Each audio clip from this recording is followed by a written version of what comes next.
हाँ जी, नमस्कार सबको। जय माता की। देखो जी, थोड़ा सा रत्नों के बारे में आज बताने का कोशिश कर रहा हूँ मैं। समझ लो आप लोग इसको। जैसे कि ये चार्ट है नक्षत्र नाड़ी का, ठीक है। इसमें चंद्रमा को चंद्रमा दे रहा है 3 और 12, मतलब 3 संघर्ष। आप लोग सब जानते हो, ज्योतिष करते हो। पराक्रम भाव होता है, भाई बहनों का भाव होता है, और संघर्ष का भाव भी होता है। और 12वां घर जो होता है वो व्यय का घर होता है, हॉस्पिटलाइजेशन का घर होता है, सया सुख का घर होता है, ठीक है। मतलब कि ये हो गया, तो आपने खुद अपने लिए संघर्ष चुन लिया और अपने लिए एक्सपेंसेस चुन लिया है, ठीक है। प्लस उसके बाद आप देखोगे नेक्स्ट लेवल पर गुरु, मतलब चंद्रमा गुरु के नक्षत्र में है, तो गुरु का रिजल्ट वो प्रायोरिटी से देगा और प्रोमिनेंटली देगा, स्ट्रांगली देगा। जो 158 है, 158 मतलब एक तो खुद लग्न भाव हो गया, फिर 5वां पंचम भाव हो गया, और उसके बाद 8वां घर, ठीक है। ये सडन घटनाओं का घर है 8वां घर, ठीक है। तो यहाँ पर 12वां और 8वां घर दोनों मिल गया है। प्लस थर्ड लेवल पर जब आप आते हो तो वहाँ पर शनि, ठीक है, जो सब लॉर्ड है, जो 167 दे रहा है, ठीक है। मतलब लॉस है। 6 हाउस जो होता है, अगर बिजनेस कर रहा है बंदा, 7th हाउस बिजनेस है तो लॉसेस है, ठीक है। यहाँ पर 10th हाउस ना मिल रहा है, ना 11वां घर मिल रहा है, ठीक है। मतलब छठा घर जो रोग, ऋण और बीमारी का घर है, मतलब शत्रुओं का घर है, ठीक है। तो एक साथ जो है ये मोती पहनने से छठा, 8वां और 12वां घर जो है ट्रिगर हो रहा है, उसका स्ट्रांगली रिजल्ट आने वाला है, ठीक है। और सबसे ज़्यादा स्ट्रांगली रिजल्ट आएगा 8वें घर का और छठे घर का, जो कर्ज और रोग का घर है। मतलब कि ये रत्न धारण करने के बाद जो है ये फ़ायदा तो कुछ देने वाला नहीं, क्योंकि 10वां, 11वां और दूसरा घर तो है ही नहीं इसमें कि धन दे वो, ठीक है, ना लाभ देगा। क्या देगा वो? तो प्रोमिनेंटली वो छठे घर का रिजल्ट देगा, मतलब रोग, ऋण, दुश्मन देगा, ठीक है, और व्यापार की हानि देगा, ठीक है। तो ये रत्न जो है पहनना नुकसानदायक है। ये पहनने के बाद क्या होगा, आदमी के खर्चे हॉस्पिटलाइजेशन में ज़्यादा होंगे, ठीक है, चाहे वो खुद बीमार पड़े या उसके परिवार में बीमारी हो, ठीक है। दूसरी बात, लड़ाई झगड़े, ठीक है। तीसरा घर भी है और छठा घर भी है, ये लड़ाई झगड़ों का घर होता है, ठीक है। तो ये सारी चीज़ें इस चंद्रमा का रत्न धारण करने के बाद आदमी को मिलेगा ही मिलेगा, ठीक है जी। तो मैं ऐसे केस में ये रत्न धारण करने की कभी भी सजेशन नहीं दूंगा, ओके।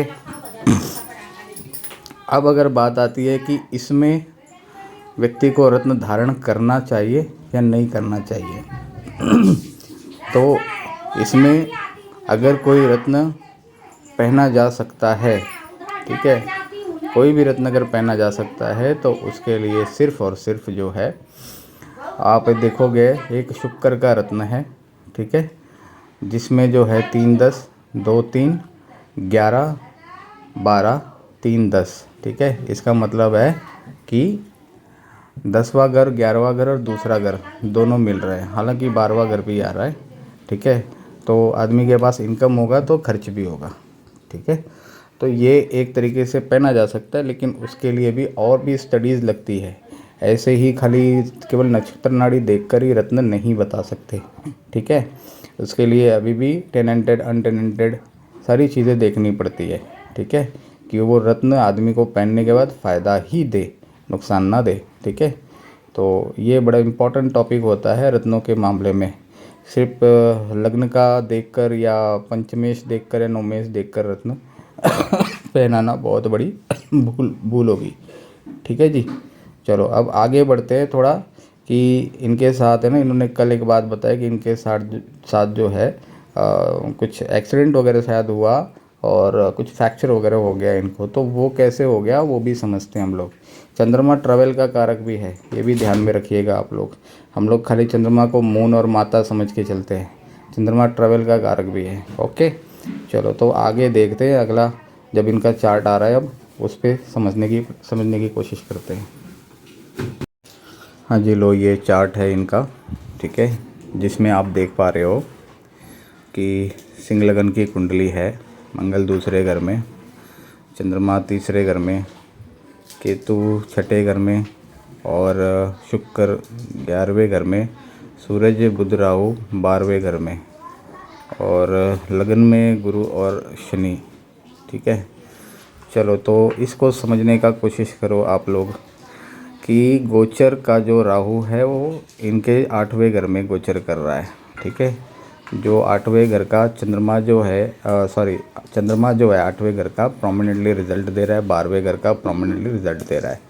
अब राहु गोचर का जब इनके 8वें घर में आया है तो उसका संबंध सीधा सीधा मंगल से बना है। ठीक है, मैंने लाइन बना रखी है, आपको समझने में आसानी होगी। ठीक है, देन आप देखो कि जो केतु है इनका 6ठे घर में, इनका नेटल केतु जो है 6ठे घर में, वो अपनी 9वीं दृष्टि जो है मंगल पर दे रहा है, जो चोट चपेट ऑपरेशन का है ना मैटर बना रहा है वो। ठीक है, उसके बाद आप देखो यही केतु जो है नेटल के सूरज राहु बुध के साथ संबंध बना रहा है, जो कि किसी न किसी प्रकार से विवादित डॉक्यूमेंटेशन विवाद वगैरह की कंडीशन बना रहा है। ठीक है, उसके बाद आप देखो कि मंगल जो है 11वें घर में गोचर कर रहा है इस समय। ठीक है, जिसकी चौथी दृष्टि इनके नेटल मंगल और गोचर के केतु पर चल रहा है। ठीक है, जो कि जब गोचर का केतु या गोचर का कोई भी प्लैनेट आपके किसी भी घर में जाता है वो प्रोमिनेंटली एक्टिव होता है, वहाँ पर एक्टिव करने की ज़रूरत नहीं होती उसको। तो एक तो ये मंगल की चौथी दृष्टि वहाँ पर पड़ेगी और 8वीं दृष्टि फिर उसकी नेटल के केतु पर पड़ेगी, जो चोट चपेट ऑपरेशन ये सब चीज़ें दिखा रहा है। ठीक है, तो कुल मिला जुला कर आप देखोगे कि एक तो इन्होंने मोती पहना जो चंद्रमा का कारक है, चंद्रमा का स्टोन है। ठीक है, जिसने 6 8 12 को प्रबल किया है, बलवान किया है। ठीक है, तीसरे घर को बलवान किया है जिससे संघर्ष वगैरह बढ़ेगा। ठीक है, प्लस इनके दूसरे घर में केतु जो कि धन इकट्ठा नहीं होने देगा, धन संबंधित परेशानियां बनी रहेंगी। और मंगल जब राहु के नज़र में आ जाता है तब समझ लो कि फिर दुर्घटनाएं होने की पूरी संभावना बनती है। ठीक है, या फिर हेल्थ इशू होने के पूरे चांसेस बनते हैं। अब पैर में चोट लगने का कारण क्या है, तो आप देखो कि गोचर के केतु के ऊपर गोचर के मंगल की भी दृष्टि है और नेटल के केतु के ऊपर भी गोचर के मंगल की दृष्टि है। ठीक है, रिपीट करके सुनिएगा इसको कि गोचर के केतु के ऊपर गोचर के मंगल की दृष्टि है और फिर गोचर के मंगल की दृष्टि नेटल के केतु पर भी दृष्टि है।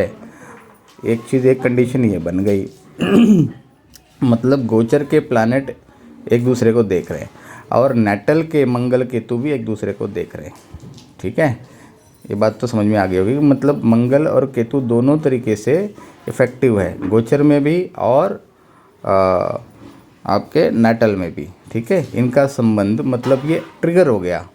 ठीक है, ऑलरेडी बना हुआ था, नेटल में बना हुआ था मंगल केतु का संबंध, अब वो गोचर में भी बन गया संबंध। जब गोचर में ऐसे संबंध, नेटल में जो संबंध बना है सेम संबंध जब गोचर में भी बनता है तब घटनाएं होती है। ठीक है, ये नाड़ी टेक्निक है जिसके थ्रू मैं बता रहा हूँ। ठीक है, इस तरीके से होती है।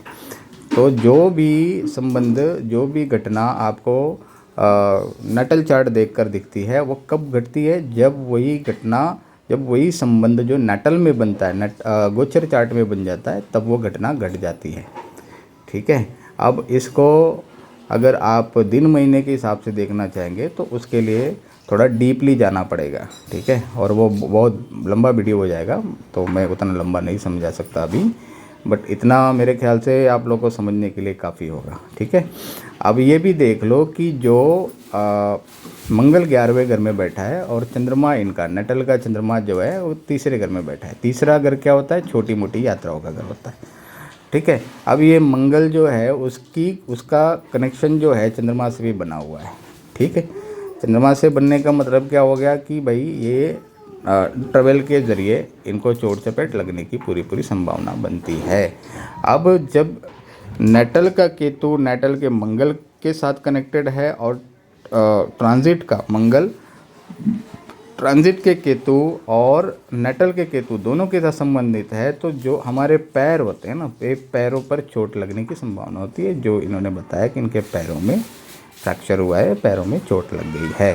ठीक है, तो होप, मुझे लगता है आपको ये देखने के बाद समझ में आ जाएगा कि प्लैनेट्स किस तरीके से काम करते हैं और किस तरीके से हमको प्रेडिक्शन देनी होती है और कैसे हमको रत्नों के बारे में सोचना चाहिए। अभी जो मैंने आपको नाड़ी नक्षत्र चार्ट के जरिए समझाने की कोशिश करी है, तो इसके बेसिस पर भी आप देखकर अपना चार्ट और कोई भी रत्न पहन मत लेना। ठीक है, क्योंकि इसके बाद भी कई चीज़ें देखनी पड़ती है। खाका देखना पड़ता है, उसका टेनेंटेड अनटेनेंटेड प्लानट देखना पड़ता है, कई चीज़ें हैं उसमें।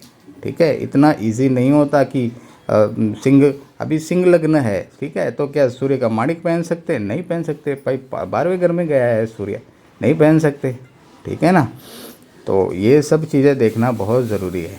ओके, तो इतना आसानी से कोई भी रत्न या कोई भी चीज़ नहीं होता पहनना।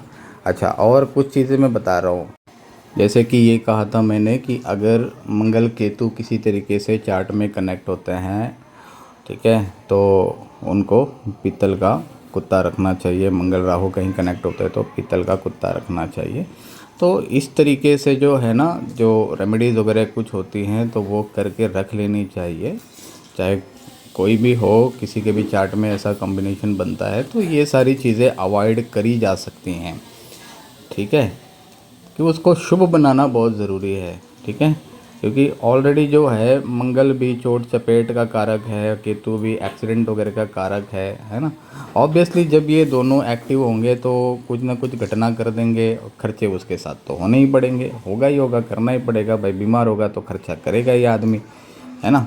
तो ये सारी चीज़ें हैं उसके साथ में। खैर, आप लोग अब देख लो, काफ़ी कुछ इसमें डिटेल समझाया मैंने। हाँ, और बारीकी से फिर देखेंगे कभी कि वीडियो बहुत बड़ा हो गया। ठीक है, तो इस बेसिस पर भी रत्न मत पहनना। जिसको भी पहनना होगा तो अच्छे से सजेशन ले लो, समझ लो, फिर पहनना। ठीक है जी, चलो, जय माता की।